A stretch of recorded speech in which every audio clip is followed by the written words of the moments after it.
आप सभी का मैं बीए पार्ट तृतीय में संस्कृत ऑनलाइन कक्षा में स्वागत करता हूं।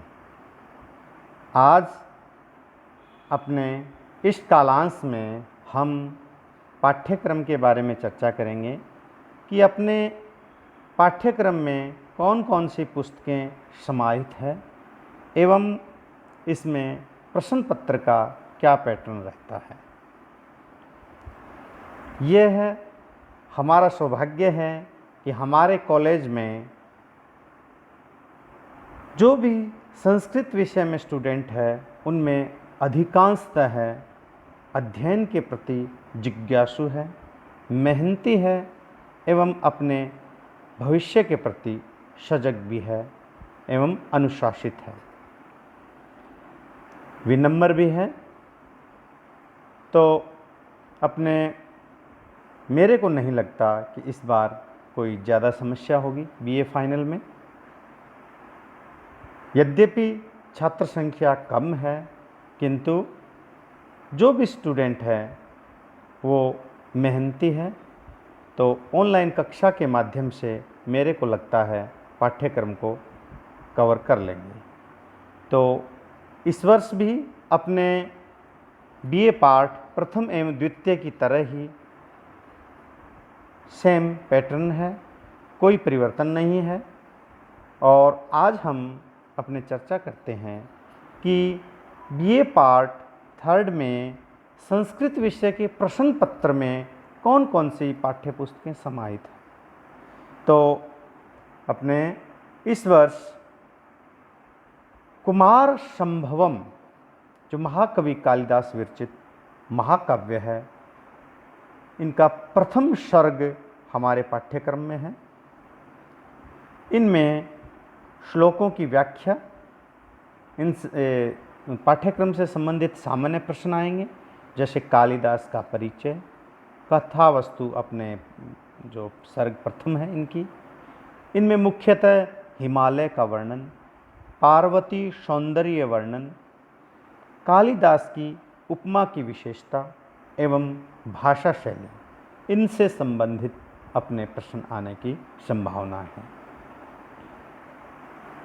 इसी प्रश्न पत्र में अपने महाकवि भारवी द्वारा रचित किरातार्जुनीयम का प्रथम सर्ग भी है।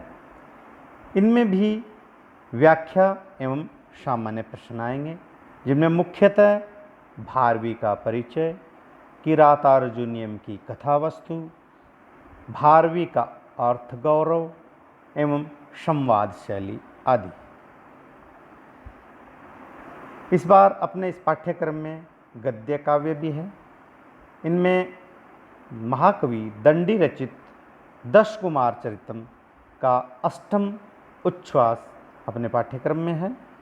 इनमें मुख्यतः जो गद्यांश है उनका अनुवाद एवं उनसे संबंधित सामान्य प्रश्न आएंगे। और अपने बीए पार्ट प्रथम में जो मनुस्मृति पाठ्यक्रम में थी, उसके स्थान पर इस बार याज्ञवल्क्य स्मृति है, जिनका व्यवहार अध्याय है, उसका दाय विभाग जो प्रकरण है वह अपने सिलेबस में है और उनमें व्याख्या एवं सामान्य प्रश्न आएंगे। इनके अलावा इस बार निबंध भी संस्कृत में लिखना आएगा और यह कोई समसामयिक विषय से संबंधित आएगा। पाठ्यक्रम का पैटर्न पिछली बार की तरह ही है। इसमें 3 खंड है, अ, ब और श। इनमें अपने अ खंड में प्रत्येक इकाई में से कम से कम 2 प्रश्न आएंगे और खंड ब में भी प्रत्येक इकाई से प्रश्न आएगा, किंतु कम से कम 1 प्रश्न आएगा। और खंड 6 में प्रत्येक इकाई में से अधिकतम 1 प्रश्न आ सकता है, 1 प्रश्न से ज़्यादा नहीं आएगा। सभी इकाई से भी प्रश्न नहीं आएंगे, अधिकतम 1 प्रश्न आएगा 1 इकाई में से। यह अपना सामान्य पाठ्यक्रम है और अपने द्वितीय प्रश्न पत्र की चर्चा बाद में करेंगे।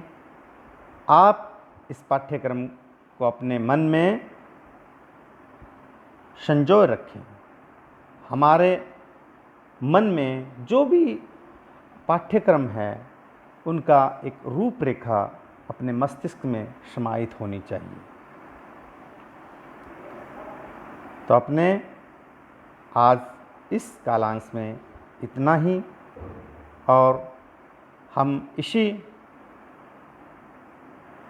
जो अपने विषय वस्तु चल रही है इसी क्रम में अपने अगले कालांश में द्वितीय प्रश्न पत्र के बारे में चर्चा करेंगे। धन्यवाद।